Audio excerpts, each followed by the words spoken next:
Are you tired of systems that reduce the chaos of life into a single idea, a single truth, a single way of seeing?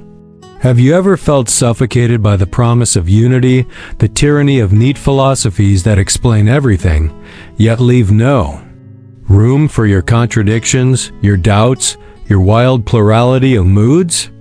In this video, we venture into the radical, unsettling, and liberating world of William James, a thinker who dared to challenge the comfort of monism, who invited us to dwell in the multiplicity of experience without flinching. James did not offer a new system. He offered a new attitude. Not a new answer, but a way of bearing questions with courage and honesty, attention to the details of your inner life, interest in the unresolved, the provisional, desire for a worldview that can hold both tears and laughter, science and religion, personal anguish and public ideals. These are not contradictions to be resolved. They are the conditions of a life, fully lived. James teaches us that only by resisting the lure of total explanation can we truly honor the depth of human experience. Monism says, there is only one. James whispers back, but what if there are many and each is real? This is not a philosophy class. This is not a tribute.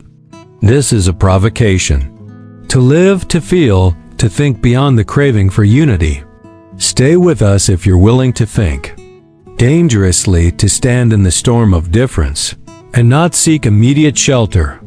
The mind, when set free from the monistic craving, does not collapse into chaos, it begins to perceive richness. William James, standing against the tides of metaphysical absolutism, did not demand that we replace one totalizing vision with another. He invited us to walk among the fragments and find vitality there. This first step is not an argument. It is an orientation to loosen the grip of systems that reduce experience and begin to inhabit the world as it truly is, varied, inconsistent, plural. Imagine a man walking through a forest not seeking a single trail, but allowing each branching path to suggest new possibilities.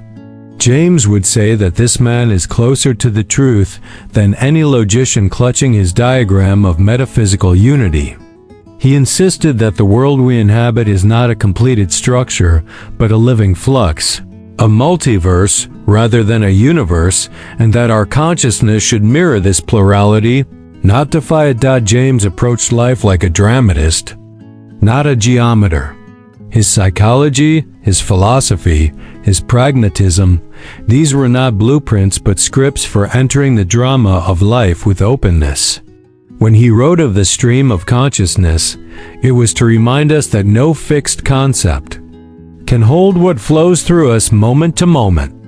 Each sensation, each thought, each impulse, these are not shadows of a higher unity, but vivid realities on their own terms. To think beyond monism is to abandon the dream of final answers. It is to admit that the world may never fully agree with itself, and that this is not a tragedy, but a gift. It is to understand that difference is not a failure of unity, but a condition of life. If you've ever felt disoriented by competing truths, by voices that cannot be reconciled, James invites you to pause, not to solve, but to see, to perceive the dignity of each perspective, even when they clash. Truth for James was not a singular gem hidden beneath appearances. It was a process, a conversation, a living negotiation between minds and the world they encounter. And in this, he saw something sacred. Not the sacred of doctrines, but the sacred of experience itself. A sunrise and a scream, a prayer and a calculation, all held in the same generous view. As you watch this video, we ask not for your agreement. We ask for your attention. We ask that you suspend the desire for a final synthesis. Like, subscribe and stay with us not for closure, but for openings. If monism is the search for a single key to unlock the universe, then William James asks, U.S. to consider a house with many doors, each opening onto a different room, each offering its own atmosphere, its own truth. To prefer one door, one room, is a kind of blindness. To pretend the house is just one room is a kind of violence. James demands that we relinquish the comfort of the singular and develop the moral imagination to dwell among irreducible differences. He saw how the human mind is, tempted by simplicity. In science, in religion, in politics, our instinct is to smooth the wrinkles of reality, to render it flat and manageable. Monism is not merely a metaphysical position. It is a psychological craving. It soothes. It calms. It gives us the illusion of coherence. But James looked deeper. He knew that the world, like the soul, is not smooth. It is jagged, surprising, inconsistent. And he dared to say, "Let it be so." In the second chapter of his Pragmatism, James warns of the tender-minded and the tough-minded. The tender seek unity, the tough seek facts. The monist, tender-minded, wants an eternal one. But life, James argues, is made not by unity but by struggle, by the collision of ideas, by the discomfort of contradiction. The real philosopher is not the one who brings peace, but the one who endures unrest with integrity. And this endurance is not abstract. It is a lived posture. In our personal lives, we are often torn between opposing desires, freedom and belonging, passion and safety, solitude and intimacy. Monism would have us resolve the tension. James insists we live in it. He teaches that the highest wisdom may come not from choosing one over the other, but from allowing both to be present fully, without resolution. This is not relativism. It is respect. It is not confusion. It is complexity. To value differences is not to say all things are equal. It is to say that no one thing has the right to silence the others. Each voice matters. Each path matters. Each fragment of experience deserves its space. In this pluralistic universe, truths are born in experience, not deduced from principles. The scientist in the lab, the mystic in meditation, the child asking impossible questions, each is a participant in the creation of meaning. James believed in a universe still in the making, one where our choices, our perceptions, even our failures, shape reality itself. So we must resist the false comfort of completeness. We must learn to live with a mind that does not settle. And in that unrest, find beauty. Imagine standing at the edge of a vast ocean, the waves crashing in unpredictable rhythms, each crest and trough a fragment of a larger movement that never resolves. This is how William James understood consciousness, not as a fixed stage with a rehearsed script, but as an improvisational performance, always in flux, never concluding. To live in such a world is to relinquish the fantasy of control, to replace it with a radical openness to experience as it unfolds. James rejected the idea of the self as a single, unchanging entity. Instead, he offered the self as a chorus, a parliament of conflicting voices and tendencies, none of which hold absolute authority. This plural self is not an affliction, but a richness.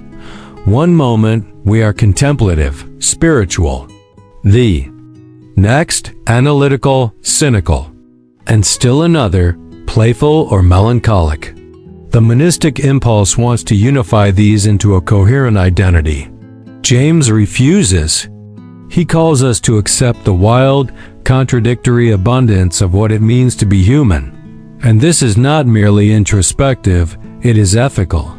If we demand simplicity in ourselves, we will demand it in others. We will impose systems, ideologies, definitions. We will silence what does not fit. But if we can make peace with our own fragmentation, we become more capable of allowing others theirs. Difference is no longer a threat. It becomes a source of moral vision. James' pluralism is not theoretical. It is existential. It insists that truth is forged in lived encounter, that no viewpoint, no theory, no religion, no science owns reality. Each touches it, refracts it, shapes it, and is, in turn, shaped by it. We do not live in a cosmos that is already finished.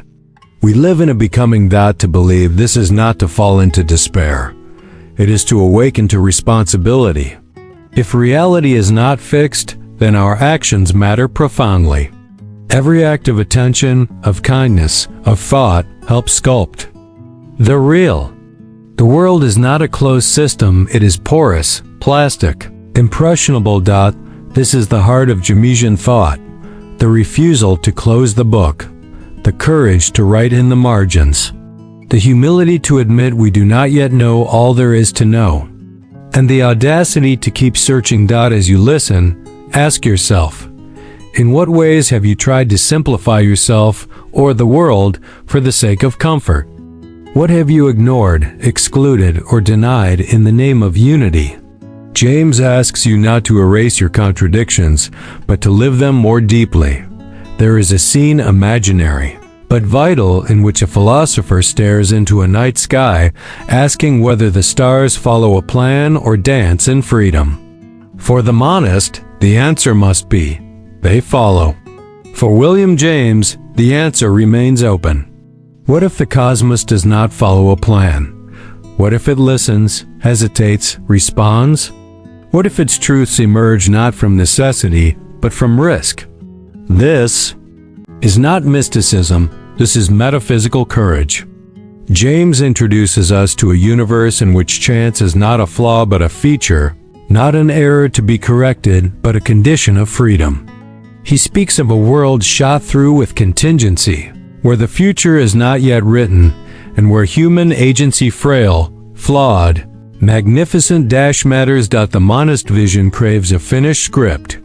James insists the play is still being written, that we, trembling actors, must ad-lib our way forward. This is terrifying and exhilarating. And human. From this emerges his fierce defense of the will to believe, not as a license for wishful thinking, but as a profound acknowledgement, sometimes we must leap before the evidence is complete. Life demands decisions, and reality responds to those decisions. The world is not merely observed. It is co-created. In this co-creation, differences are not obstacles, they are materials. Contradictions are not failures, they are signals of possibility.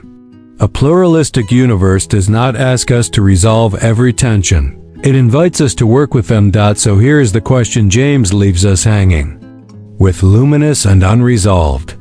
What if the truth you seek requires not the comfort of agreement, but the discomfort of contradiction? To value differences is not merely to tolerate them, it is to enter the moral and epistemological risk of living among them.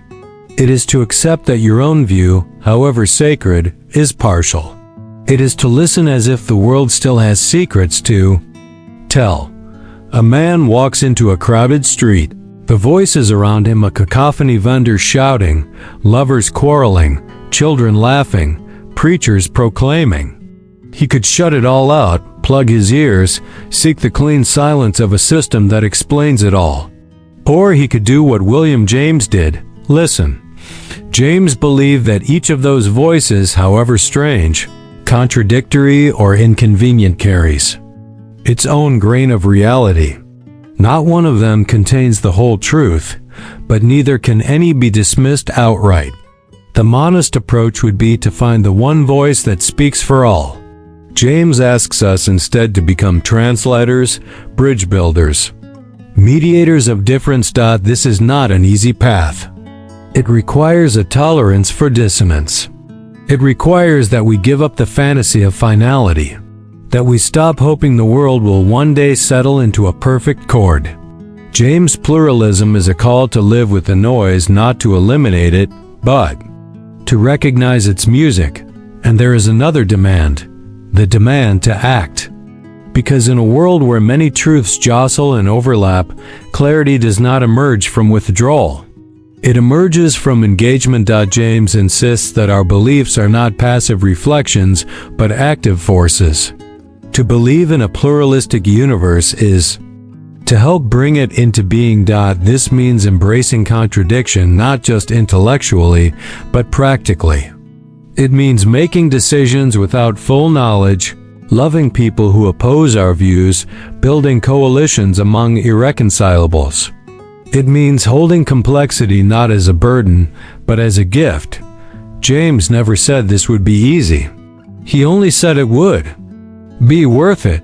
For in this welter of differences, something deeper arises, a form of vision that sees not just with the intellect, but with the heart. So we must ask, are we willing to become the kind of people who can live in a world that does not agree with itself?